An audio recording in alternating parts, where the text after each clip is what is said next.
el quitamiento de la intercesión continua y la abominación de horror o de desolación. Ese es el tema que vamos a considerar hoy, especialmente al analizar los pasajes de la profecía de Daniel, el capítulo 11, los versículos 23 al 31. Cuando nosotros vamos a tratar de entender o interpretar la profecía de Daniel 11, nos encontramos que tiene muchos detalles que a veces, por no conocerse bien la historia, no se sabe dónde ubicarlos. Y quiero considerar en primer lugar unos pocos principios de interpretación que me guiaron para poder tener una comprensión más precisa, más específica de esta sección. En primer lugar, debemos aceptar el valor trascendente de la profecía, de la palabra de Dios. Muchos quieren limitar a Dios al punto de determinar que no hay posibilidad de mirar hacia el futuro, sino solo a los días del profeta. Pero no, un Dios tan maravilloso que creó un universo adelantándose a millones y millones de años luz, imposible sacar cálculos humanos. ¿Cómo no iba a poder adelantarse en cada aspecto de la vida y el desarrollo de los seres humanos en este planeta? El segundo punto tiene que ver con el paralelismo con las visiones anteriores en los términos empleados. Hay ciertos términos hebreos que coinciden con otras visiones más cortas y que pueden ayudar a guiar en la selección de la escena histórica en consideración. En tercer lugar, vemos hechos sobresalientes en la historia del conflicto entre el bien y el mal. Esos hechos sobresalientes debemos nosotros considerarlos cuando estudiamos esta profecía. No buscarnos cosas aisladas, sino ver los grandes pincelazos que Dios escogió para señalar el desarrollo de la historia de ese conflicto entre el bien y el mal hasta su conclusión. En cuarto lugar, el texto y la historia deben coincidir en todo. Debe fluir la historia con el texto de una manera, si se quiere, cómoda o fácil, no demasiado rebuscada.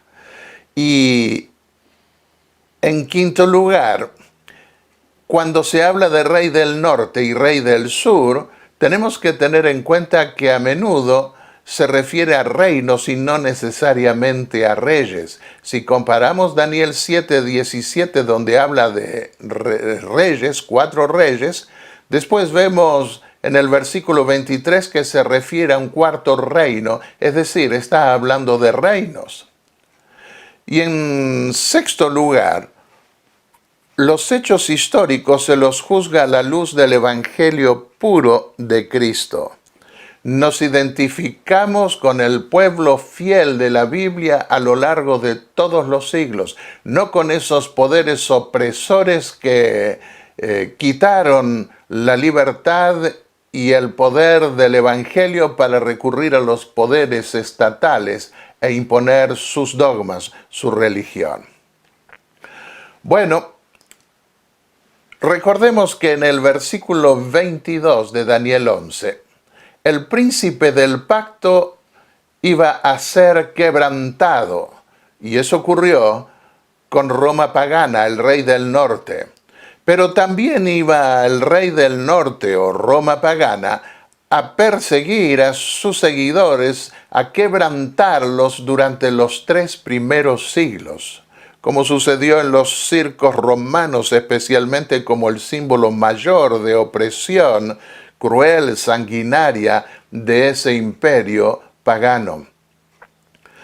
El pasaje de Daniel 11:23 dice: y después del pacto con él, con el príncipe del pacto, con Cristo, él, el rey del norte, el emperador romano, engañará y subirá. Hay un texto causal, como llaman los teólogos, que está en Daniel 8:23. Con su sagacidad hará prosperar el engaño en su mano.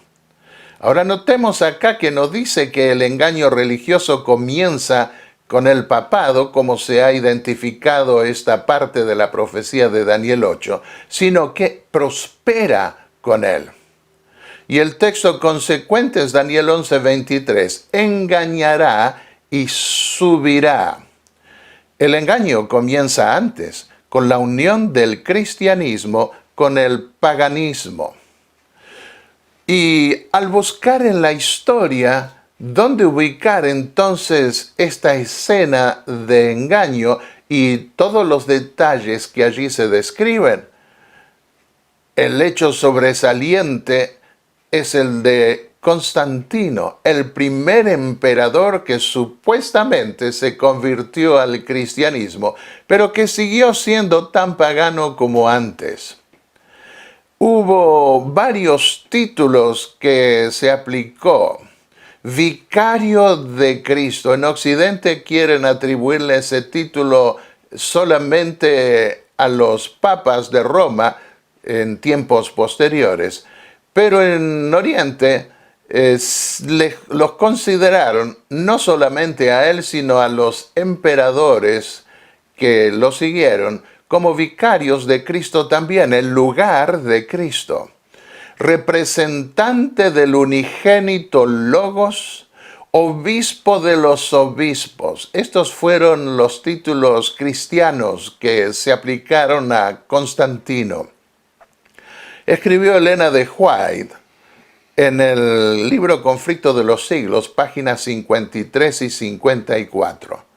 La conversión nominal de Constantino a principios del siglo IV causó gran regocijo y el mundo disfrazado con capa de rectitud se introdujo en la iglesia. Desde entonces la obra de corrupción progresó rápidamente. El paganismo que parecía haber sido vencido vino a ser el vencedor. Su espíritu dominó a la iglesia. Esa avenencia entre el paganismo y el cristianismo dio por resultado el desarrollo del papado. Así que esa actitud de engaño, de confundir a los mismos cristianos y al mundo, con la unión del paganismo y el cristianismo, se iba a desarrollar, iba a prosperar más en la mano del pontífice romano una vez que se librara de los emperadores en la ciudad de Roma y pasara él a ocupar el lugar de esos emperadores. Volvamos a repetir, después del pacto con él, con Cristo, el emperador romano engañará y subirá y saldrá vencedor con poca gente. En otras palabras, a los que pacten con él, con Cristo, Roma, los engañará. Y Constantino engañó a los cristianos fingiendo convertirse al cristianismo. Fue nombrado emperador con pocos hombres hasta que logró vencer a los otros emperadores que formaron la tetrarquía romana en el siglo IV. Al mezclar el cristianismo con el paganismo, Constantino llevó su imperio al apogeo del absolutismo.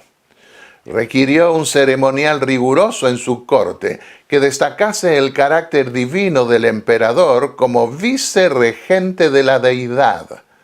Exigió del pueblo la prosquinesis ante el emperador que ocupaba el lugar de Dios, prosquinesis, que se arrodillase ante el emperador. Y la misma postración que el pueblo practicaba ante los dioses, ahora se iba a aplicarla a Constantino. Para ello, Constantino se vestía de una túnica de oro y se ponía sobre su cabeza una diadema imperial. Todo esto desembocó en el culto híbrido del papado romano, que se sentó en el trono que antes habían ocupado los césares paganos y adoptó sus ceremonias de dignificación imperial. Bueno, sigamos leyendo ahora el versículo 24. Estando la provincia en paz y en abundancia, entrará el emperador romano y hará lo que no hicieron sus padres, ni los padres de sus padres. Se convirtió al cristianismo. Presa y despojos y riquezas repartirá a sus seguidores, y contra las fortalezas formará sus designios, y esto por tiempo. Estando la provincia en paz. En el año 313 se dio el edicto de Milán, donde se declaraba la paz para los cristianos, algo que no habían hecho los emperadores anteriores. Y Constantino otorgó basílicas paganas a los cristianos, así como diferentes propiedades. Mientras hizo pactos con los emperadores rivales, trazó planes por cierto tiempo para apoderarse de sus fortalezas. Constantino dio un gran poder a los cristianos, dice Wikipedia, una buena posición social y económica a su organización. Concedió privilegios e hizo importantes donaciones a la iglesia, apoyando la construcción de templos y dando preferencia a los cristianos como colaboradores personales. Un periodo de paz para los cristianos que parecía ser beneficioso, pero que terminó siendo una trampa. Este fue el resultado del edicto de Milán.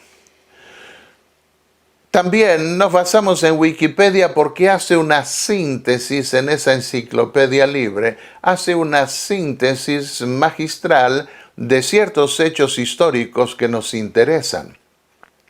Constantino entregó al obispo de Roma Silvestre un palacio romano que había pertenecido a Diocleciano y anteriormente a la familia patricia de los Plaucios Lateranos, con el encargo de construir una basílica de culto cristiano, convirtiéndose en sede catedralicia bajo la advocación del Salvador.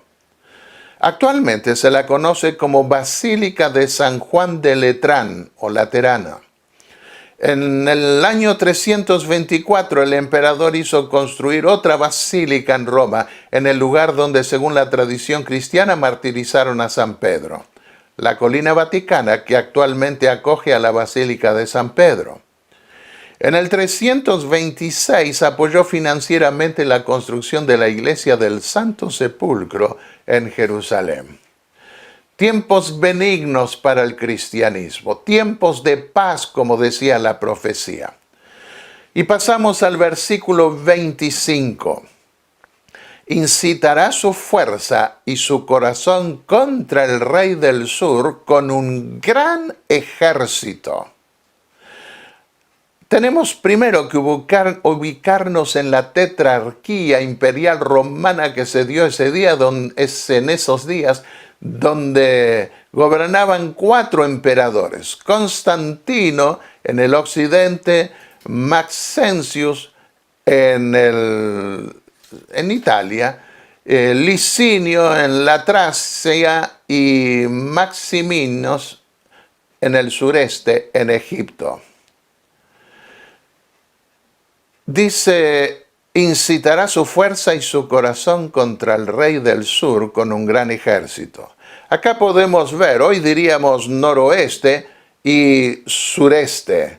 También dicen hoy occidente y oriente.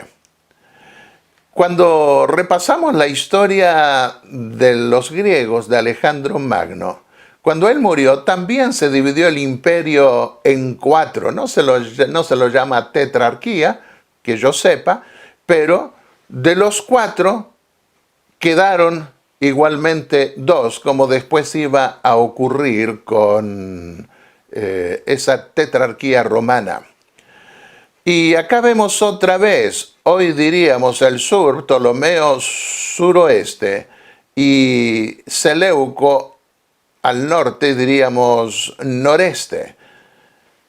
Así se dividen estos dos reinos sobresalientes.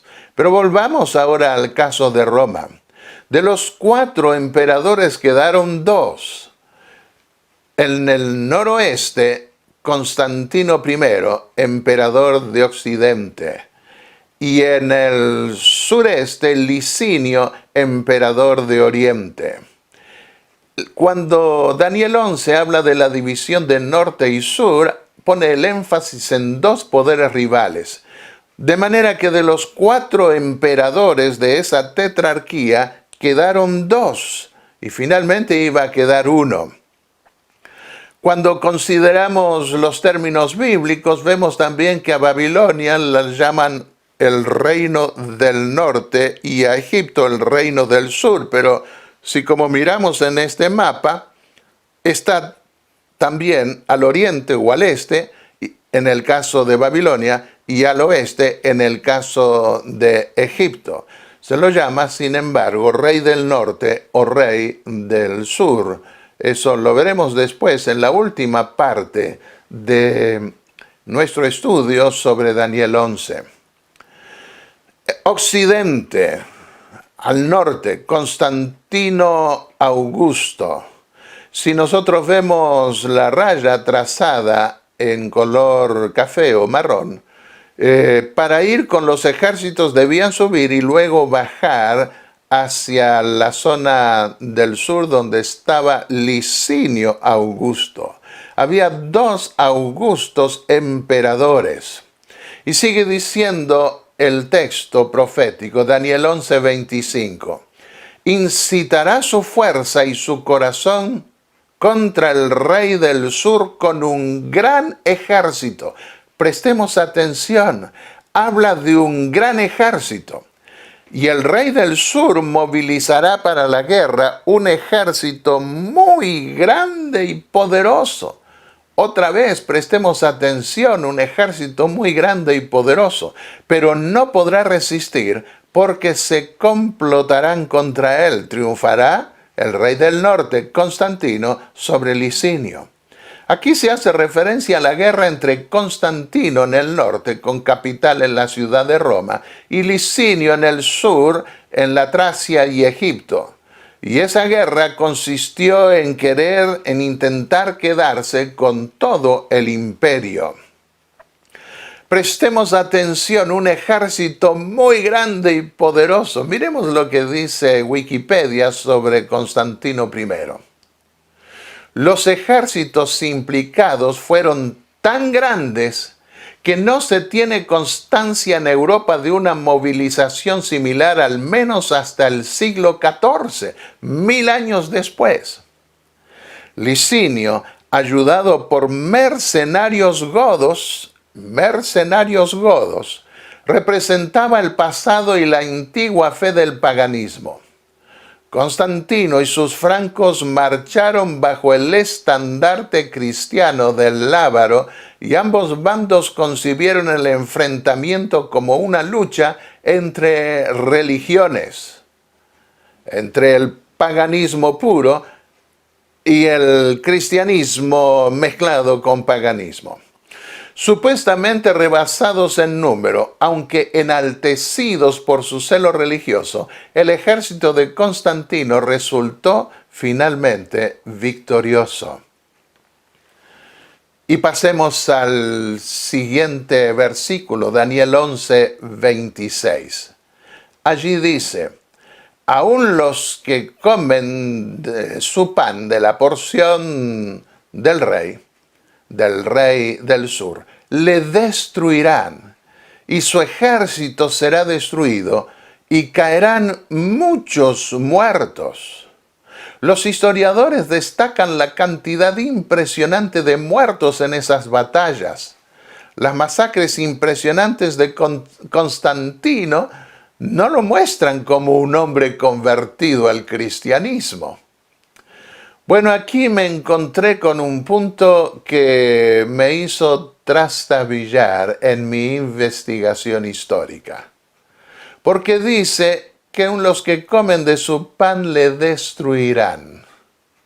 Pero los textos históricos dicen que fue Constantino el que mandó matar a Licinio. ¿Y cómo podemos entender entonces que los que comen de su pan le destruirán? Así que yo me dije, bueno, pero ¿quiénes ejecutaron esa orden de Constantino? Y comencé a investigar y no podía encontrar. Pasé mucho tiempo hasta que de repente apareció un dato y ese dato dice, los godos mercenarios de Licinio lo ejecutaron por orden del vencedor Constantino. Lo mandó matar por los mismos que se alimentaban del rey, a quienes el rey les pagaba para complotarse contra Constantino. Versículo 27. En cuanto a los dos reyes, en sus corazones maquinarán el mal, y en la misma mesa se hablarán mentiras, pero sin éxito, porque el fin vendrá a su tiempo. Bueno, cuando las fuerzas de Constantino triunfaron sobre Licinio, intentó Licinio escapar, pero fue cercado. Estaba perdido. Pero Licinio estaba casado con una hermana de Constantino. Y mandó a su hermana pedirle a su hermano entre lágrimas que le perdonara la vida a su esposo. Y luego vino Licinio y se tiró a los pies de Constantino y le pidió que lo perdonara. ¿Y qué hizo Constantino? Después de rendirse, siendo cuñado de su rival, nos dice la historia que Licinio fue admitido a la mesa de Constantino. Las mismas palabras de Daniel 11:27. En la misma mesa se hablarán mentiras. Porque por un lado Constantino seguía pensando cómo deshacerse de él y Licinio cómo lograr rebelarse otra vez. Hasta que finalmente Constantino buscó sacárselo de encima, confinándolo a una cárcel domiciliaria en Tesalónica. Allí Licinio intentó rebelarse, buscando congraciarse otra vez con los godos. Constantino lo supo y lo mandó ejecutar por sus mismos mercenarios. Juan de Mariana, Historia General de España, en 1840, página 295. Allí fue que lo encontré y después pude invocar en internet palabras más precisas que me permitiesen llegar a esa fuente antigua. La atención del imperio después de esto se mueve hacia el norte otra vez. Dice el versículo 28, y volverá a su tierra con un gran botín, pero pondrá su corazón contra el pacto santo, actuará contra éste y volverá a su tierra. Así que el rey del norte, que representa el reino del norte, el imperio, que había ido al sur y se había establecido en Constantinopla, ahora se mueve hacia el norte. En febrero del año 360, la tropa y oficiales aclamaron emperador de Occidente a Juliano, desligándose de Constancio II. Tuvo la suerte de que le llegara un comunicado anunciándole la repentina muerte de Constancio II y la cesión testamentaria del poder imperial a Juliano II, y se convirtió así en el único Augusto del imperio.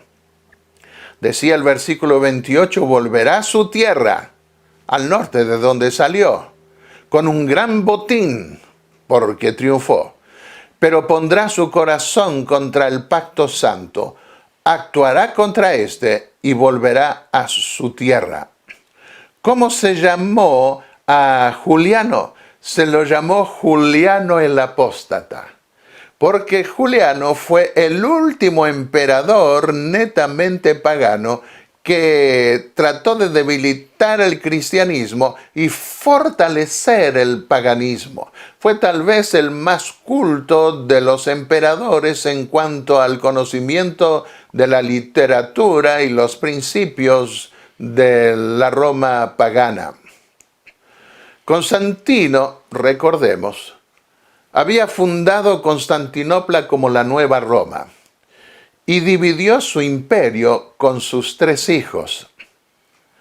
Juliano el Apóstata fue sobrino de Constantino, pero fue nombrado emperador al norte de Occidente.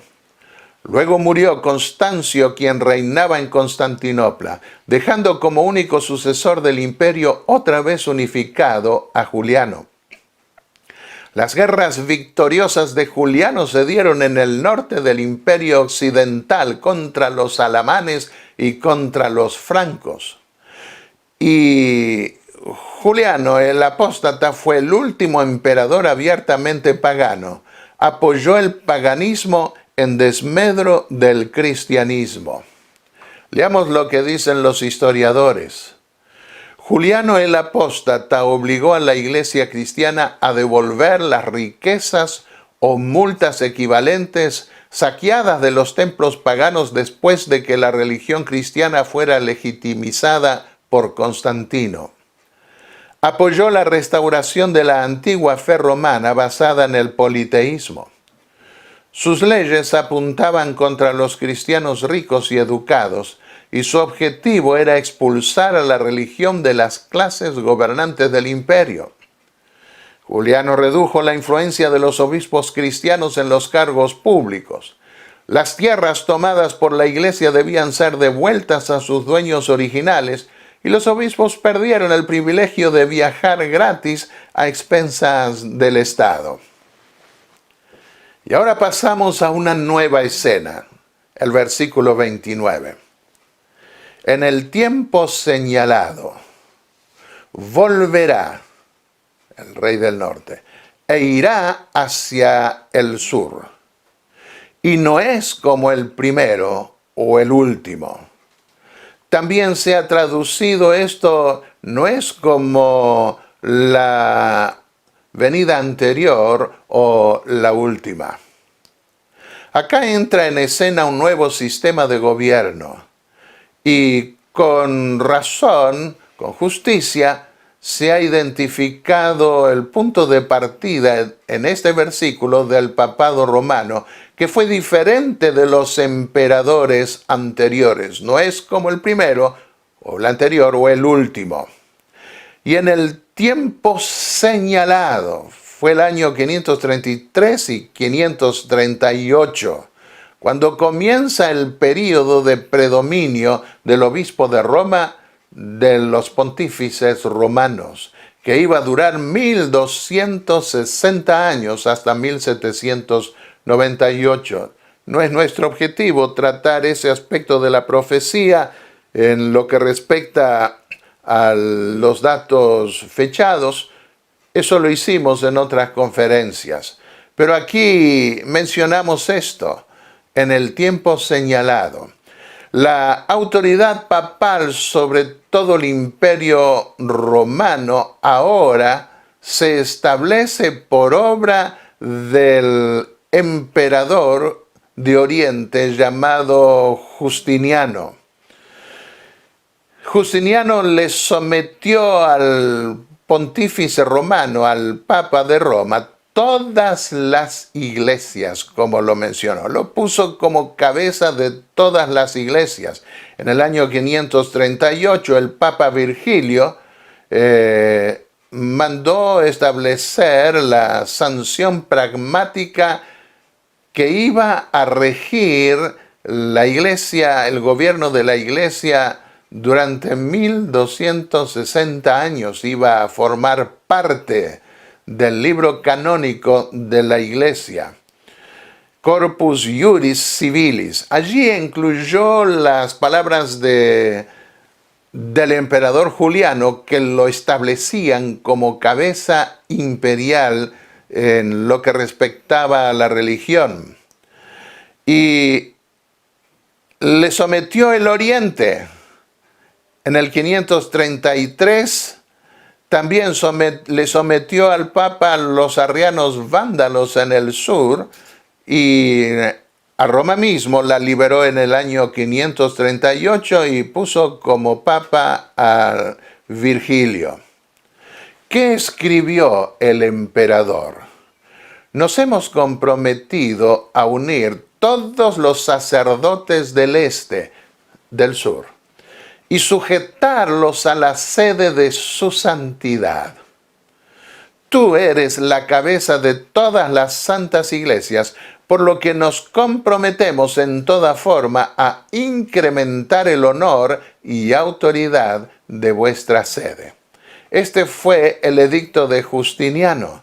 Ahora, su venida al sur no es como las anteriores con ejército, sino con el apoyo del emperador en la influencia que ahora ejerce y en el primer lugar que ocupa en todo el imperio. Decretamos, dijo Justiniano, que el Santísimo Papa de la Mayor Roma es el primero de todo el sacerdocio y que el más bendito arzobispo de Constantinopla, al sur, la Nueva Roma, debe mantener el segundo rango después de la silla apostólica mayor de Roma. Constantinopla fue fundada por Constantino como la segunda o Nueva Roma, pero ahora Justiniano establece al Papa aún por encima del patriarca de Constantinopla. Una vez que murió Justiniano, es interesante, el patriarca de Constantinopla equiparó la supremacía papal a la del anticristo que iba a venir y se rebeló contra esa hegemonía y supremacía del obispo de Roma. Bueno, podemos ver aquí cómo estaba dividido Imperio de Occidente y Imperio de Oriente, con Constantinopla de capital, aunque puede también interpretárselo como lo vimos recién, como reino del norte y reino del sur. El versículo 30 dice: porque vendrán contra él naves de Quitim, y se desanimará. Volverá y se enfurecerá contra el pacto santo y actuará contra él. Volverá, pues, y favorecerá a los que abandonen el pacto santo. ¿Cuáles son esas naves de Quitim? Originalmente esta fue una referencia a Chipre, siglos antes, pero pasó a representar las costas del Mediterráneo. Y esta es una referencia a los musulmanes que vinieron seguidamente. Decía el sultán Ibn Khaldún que los cristianos no pueden ya hacer flotar una tabla en el mar. Y el historiador belga Pirene dijo: el Mediterráneo occidental es un lago musulmán. Así que ahora el papado romano perdió sus contactos con Oriente debido a que el mar ya no le servía como acceso para llegar al Oriente y recibir poder del Oriente. Dice el pasaje que leímos, Daniel 11:30, que se desanimará el rey del norte, ahora el papado romano. Miren lo que escribía en el siglo VIII el Papa Juan VIII. La sangre cristiana corre, y los que se libran del fuego de la espada son llevados esclavos a un destierro eterno. no los iban a poder recuperar. Ciudades, villas, aldeas perecen y quedan despobladas. Los obispos dispersos no hallan refugio, teniendo que abandonar sus iglesias para que sirvan de guarida a las fieras. Ha llegado verdaderamente la hora de exclamar: felices aquellas cuyas entrañas son estériles y cuyos pechos no han amamantado. ¿Quién me dará rollos de lágrimas para llorar la ruina de la patria? La reina de las naciones, la madre de las iglesias, está desconsolada y solitaria. Oh, día de tribulación y de angustia, día de miseria y de calamidades. Se desanimará. Lo encontramos hasta casi en los mismos términos. Esto es lo que ocurrió por las naves de Kitim, las naves musulmanas que llegaron a predominar en el mundo mediterráneo y sumieron a Europa en un caos y en la oscuridad del medioevo.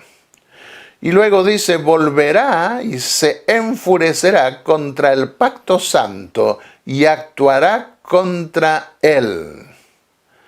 Acá se habla de intolerancia religiosa. Privado de la protección del emperador de Constantinopla, el papado se vuelca a la monarquía franca para protegerse. Ya no podía ir hacia el sur, vuelve. Al unir la religión con el Estado se vuelve intolerante, impone sus dogmas paganizados en los pueblos vencidos. Se fue de Roma hacia el norte pidiéndole a los francos que la protegiera de musulmanes, y la historia cuenta cómo los francos trataron de salvar la civilización occidental de la invasión musulmana en numerosas guerras que se dieron con los árabes en aquellos días. Y llegamos al versículo 31, que habla de la abominación de horror, y que se da cuando se establece el Sacro Imperio Romano. Dice Daniel 11:31, de su parte se levantarán tropas, profanarán el santuario fortaleza, quitarán la intercesión regular y establecerán la abominación de horror. Traduzco la intercesión regular. La mayoría de las versiones traduce el sacrificio continuo o el sacrificio regular. La palabra sacrificio está agregada.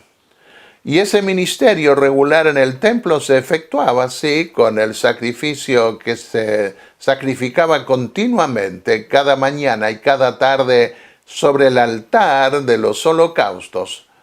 Pero también se refiere al ministerio del sacerdote en el lugar santo, frente al altar del incienso y en relación con los otros muebles del lugar santo. Allí intercedía el sacerdote por su pueblo. Por eso, teniendo en cuenta este contexto, traduzco aquí: quitarán la intercesión regular y establecerán la abominación de horror o de desolación. Escribió Elena de White: cuando la iglesia primitiva se corrompió al apartarse de la sencillez del evangelio y al aceptar costumbres y ritos paganos, perdió el espíritu y el poder de Dios. Y para dominar las conciencias buscó el apoyo del poder civil. El resultado fue el papado, es decir, una iglesia que dominaba el poder del Estado y se servía de él para promover sus propios fines y especialmente para extirpar lo que consideraban herejía. Templo fortaleza. ¿En qué consiste el templo fortaleza? El templo era toda una fortaleza que estaba muy protegido esa fortaleza muy protegida en Jerusalén. Era el lugar también dentro de esa fortaleza del templo se reunía el pueblo en el patio. E iban a profanar, en otras palabras, el templo espiritual ahora en la dispensación cristiana. Apocalipsis 11:12 proyecta para el futuro ese hecho diciendo: el patio ha sido entregado a las naciones o a los gentiles, las que pisotearán la ciudad santa por 42 meses. Así que se profana ese lugar donde el pueblo de Dios debía reunirse. El patio representa la tierra, y donde el pueblo se reunía para adorar a Dios, quien estaba dentro, en el interior del templo. La abominación de horror, aquí debemos poner el énfasis en esto, se establece antes del tiempo del fin. ¿Por qué tenemos que enfatizar esto? Porque en Daniel 12:11, según vemos abajo en la pantalla, dice: desde el tiempo en que se quite la intercesión regular y se ponga la abominación de horror, habrá 1290 días, símbolo de años.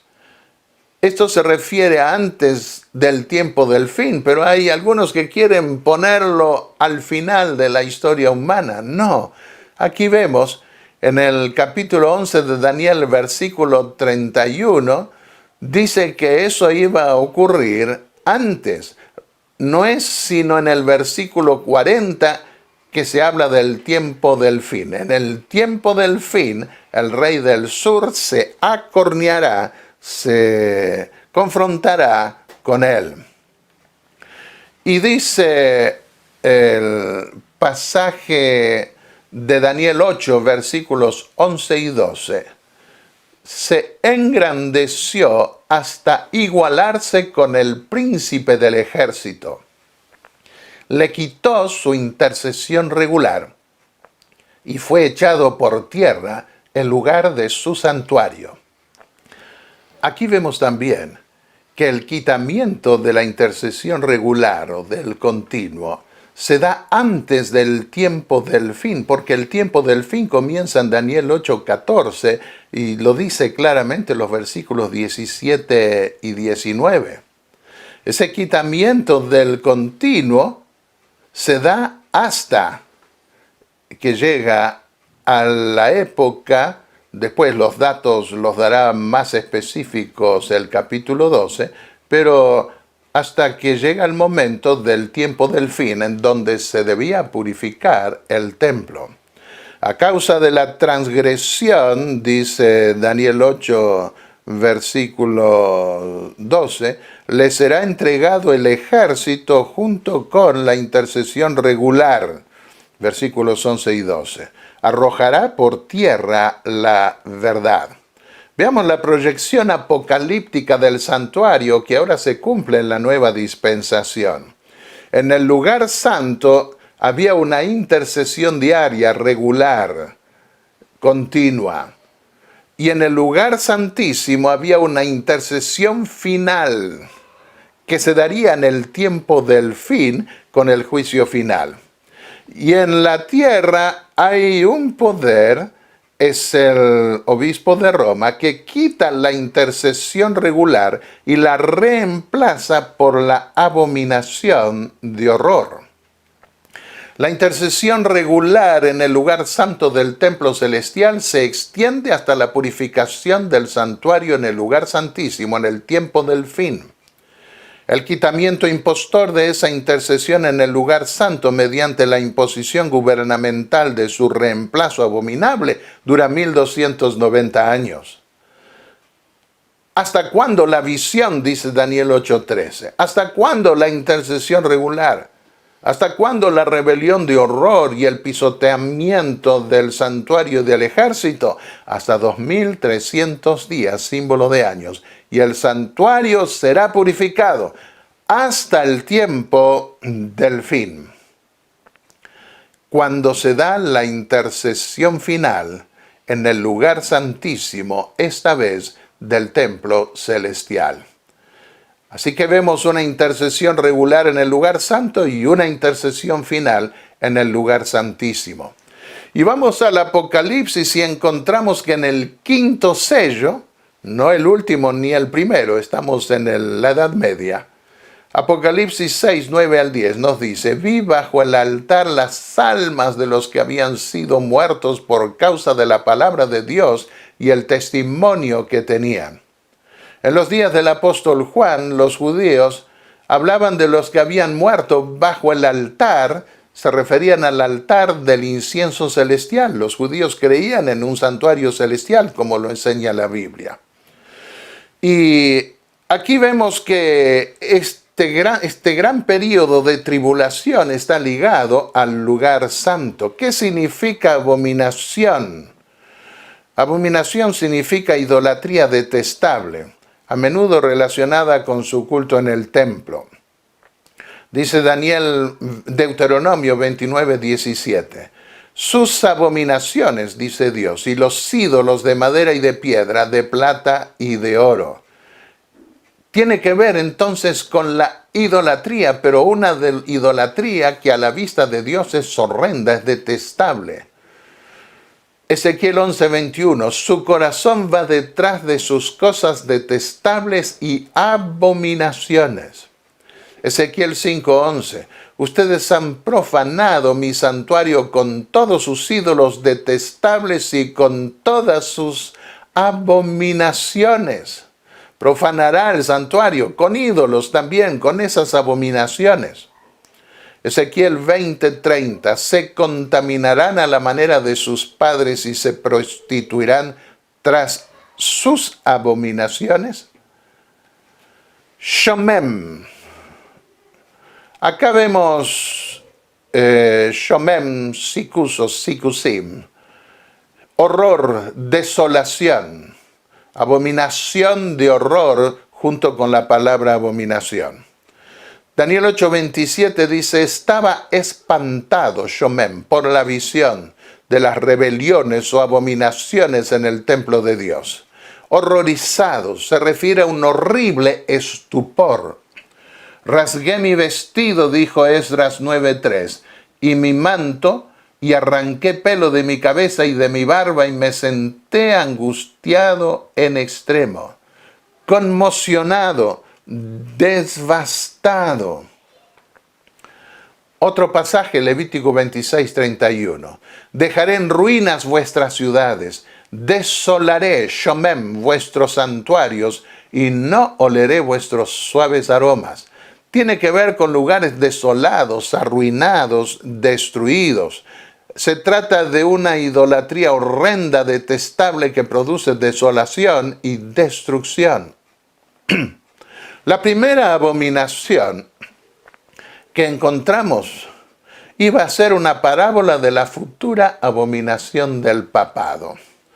Tuvo que ver con la destrucción de Jerusalén, pero más que con la destrucción de Jerusalén, con los estandartes idolátricos de los soldados paganos en suelo sagrado. Decía Daniel 9:27, sobre un lugar del templo habrá abominaciones de desolación, plural, o que producen horror, hasta que la destrucción determinada se dé sobre el lugar desolado, es decir, sobre el templo o sobre la ciudad. Y hay dos abominaciones que encontramos. El culto imperial se veía en sus estandartes con la figura del emperador que era endiosado, semidivinizado. Y en la segunda abominación, bajo la Roma papal, no es ya el emperador, sino el Papa de Roma, el pontífice romano, el que es adorado, un culto papal. Se arrodilla la gente delante de él, le confiesa sus pecados como si fuera Dios, y aunque quieran decir que eso no es adoración, es un acto que tiene que ver con algo equivalente. Con respecto a la primera abominación, el emperador Calígula exigió que se lo honrase como Dios poniendo su estatua en el templo de Jerusalén en el año 40. Hubiera sido una terrible abominación para los judíos, pero murió antes de poder hacerlo. Jesús habló de la primera abominación y dijo: cuando vean Jerusalén rodeada de ejércitos, Lucas 21:20. Cuando vean la abominación de horror en el lugar santo, de la que habló el profeta Daniel, el que lee, entienda. Mateo 24:15.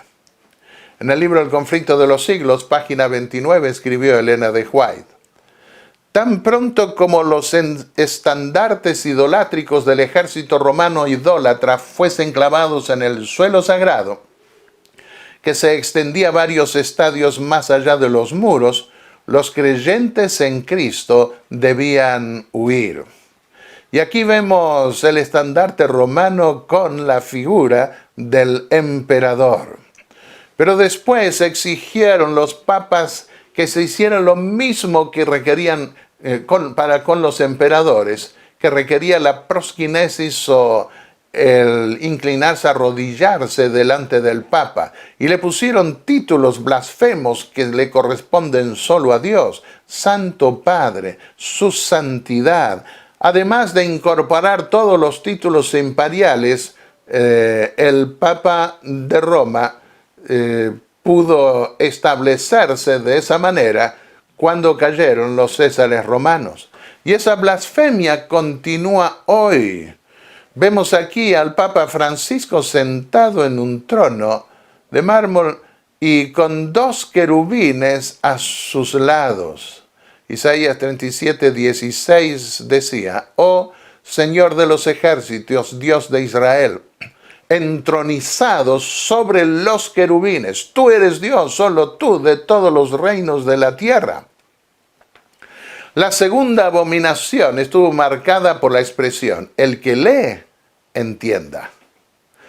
Así lo entendieron católicos, también prerreformadores y reformadores. La abominación implicaría un culto o veneración al papado romano. Ustedes pueden ver una lista aquí de 13 autores de aquella época. En la Confesión de Fe de Westminster en 1646 y otros credos protestantes, se identificó al papado como el anticristo. El Sacro Imperio Romano se caracterizó por el gobierno del emperador en sumisión al Papa. En el nombre de Cristo, yo, Federico el emperador, prometo, me comprometo y garantizo a la vista de Dios y el bendito apóstol Pedro que seré el protector y defensor de esta santa iglesia de Roma en todo lo que pueda serle útil. Cuando Juan Hus compareció ante el concilio y luego fue quemado vivo, dijo: seguramente aún en este día está la malicia, la abominación y suciedad del anticristo revelada en el Papa y otros de este concilio. Ahora los siervos fieles de Dios pueden entender lo que nuestro Salvador Cristo dio a entender al decir: cuando vean la abominación de la desolación de la que habló Daniel, el que lee, entienda. Y agregó: ay entonces de mí si no predico de esta abominación, si no lloro sobre ella, ni escribo acerca de ella.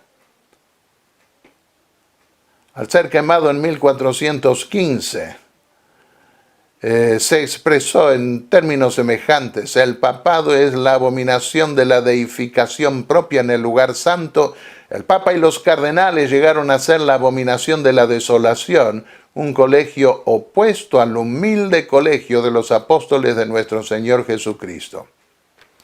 Lord Cobham, cuando fue juzgado en 1453, al Papa no le debo tampoco ni la mano ni el servicio, dijo él.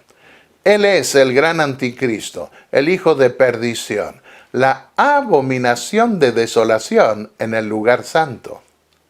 Leonardo Walter Brut, el altivo obispo de Roma, es el ídolo de la desolación que se sienta en el templo de Dios, quitando el continuo sacrificio de Cristo. Este ídolo debe ser revelado al pueblo cristiano por el testimonio de Daniel del que Cristo habló en el Evangelio, cuando veáis la abominación de desolación de la que habló Daniel el profeta. Trato a fondo estos temas con muchos más datos históricos en este libro que escribí, Los tiempos apocalípticos del santuario, confirmación bíblica, histórica y astronómica. Veamos ahora lo que dijo el reformador alemán Martín Lutero en el siglo XVI. Es el mismo lenguaje. El reino del Papa es una ira horrible de Dios, una abominación de desolación que se establece en el lugar santo, como dijo Cristo al hablar directamente de ello. El que lee, entienda.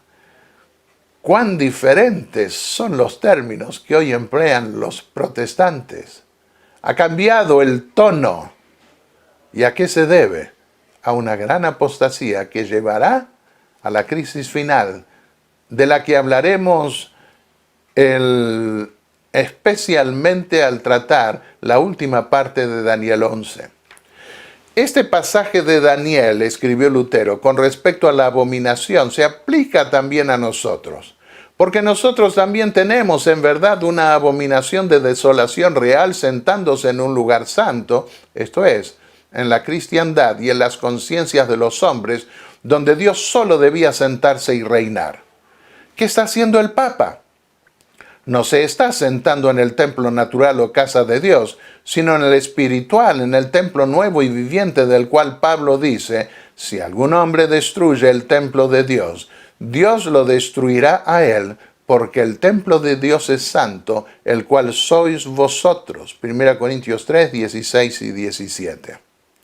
Así siguió diciendo Lutero, ustedes pueden ver si el Papa no es realmente la archiabominación de todas las abominaciones a quien Cristo y Daniel se refirieron, y el verdadero anticristo de quien está escrito que se sienta en el templo de Dios. Y él puede en verdad ser llamado una abominación de desolación. Nuestro texto se refiere no solamente a los judíos, sino también a nuestra abominación, al reino del Papa. Pero, ¿por qué se nombra al Papa a sí mismo un Dios terrenal? Siguió diciendo Lutero, como si el único verdadero y Dios todopoderoso en el cielo no fuese también Dios en la tierra. Esta es la abominación de la desolación que ha reinado hasta nuestro tiempo, pero que ahora ha sido revelada por la gracia de Dios. Y al Papa Leo le escribió, usted está puesto en este santo lugar, la cristiandad, por ninguna otra razón que ser la abominación de la que habló Daniel, que tiraría abajo la verdad y pondría mentiras en su lugar, y la operación de error. Por esto y no otra cosa llegó a ser el asiento del anticristo. Daniel señala directamente al Papa, sigue diciendo Lutero, viendo al Papa como el anticristo lo creo ser un diablo encarnado, una abominación de desolación que está en el lugar santo. Desolación, ruina, destrucción. ¿Cuántos cientos de miles y millones padecieron en la hoguera, en las torturas, decapitados de distintas maneras durante más de 1200 años? Confiesan a la gente en lugar de Dios cuando el rey Salomón en su oración inaugural de su templo dijo, solo tú, en referencia a Dios, conoces el corazón de los hombres. Desnudan los pecadores el alma de rodillas ante un ser humano falible. La herencia blasfema del papado que recibió de los príncipes de este mundo, Egipto, Babilonia, Persia, Grecia y Roma, no cambió hasta hoy. Está aún en pie. Pablo y Bernabé rechazaron el intento de ser venerados como dioses. A Jesús el diablo lo llevó a una montaña muy alta y le mostró los reinos del mundo y su gloria. Todo esto te daré, le dijo, si te postras y me adores. Este es el problema de Satanás y de los príncipes de este mundo. Quieren que no se discuta sus opiniones. Quieren que todo el mundo se postre ante ellos, que lo reconozcan como superior. Pero Jesús no cayó en esa tentación. Sin embargo, los pontífices romanos, unos siglos después que pretendiendo ser su vicario, codiciaron el poder temporal y político. El apóstol Juan cuenta al ver esas grandes visiones que recibió. Caí a sus pies para adorarlo, al ángel. Pero el ángel me dijo, no lo hagas, porque soy consiervo contigo y con tus hermanos que tienen el testimonio de Jesús. Adora a Dios. Mateo 4:10, Jesús le dijo a Satanás, quítate de delante de mí, Satanás, porque está escrito, al Señor tu Dios adorarás y a Él solo servirás. Queridos amigos y hermanos que están mirando o escuchando este mensaje, yo quiero decirles que solo me postraré ante mi Creador y mi Redentor, porque Él es Dios. Solo ante Él debo postrarme. Y siendo que Él me redimió, lo haré con gusto, me tiraré a sus pies, lloraré a sus pies. Porque Él es mi Salvador también. La fortaleza divina que Él vino a compartir conmigo, yo podré salir más que vencedores. Apocalipsis 15:4 dice, ¿quién no temerá tu nombre, oh Señor, y te glorificará? Porque solo tú eres santo. Santo Padre, título exclusivo de Dios. No se lo demos a ningún otro. Que ninguna otra persona pretenda apropiarse de ese título, porque eso es ser blasfemo. Pero a mi Dios y a mi Salvador los adoraré por toda la eternidad. ¿Quieres tú también hacerlo? Que así sea. Amén. Oremos. Padre y Dios Santo que estás en los cielos, ante ti nos inclinamos sabiendo que tú eres el único digno de nuestra alabanza, de nuestra adoración. Queremos pedirte que dirijas nuestra vida y al contemplar en grandes bosquejos y pincelazos la historia del gran conflicto entre el bien y el mal, en este caso en la profecía de Daniel 11. Queremos pedirte, Señor, que abras nuestra mente, nuestro entendimiento, para saber en qué momento estamos viviendo y cuán pronto está el día en que podremos morar para siempre contigo en tu reino. Ayúdanos a vencer, te lo pedimos en el nombre de Jesús, nuestro Salvador. Amén.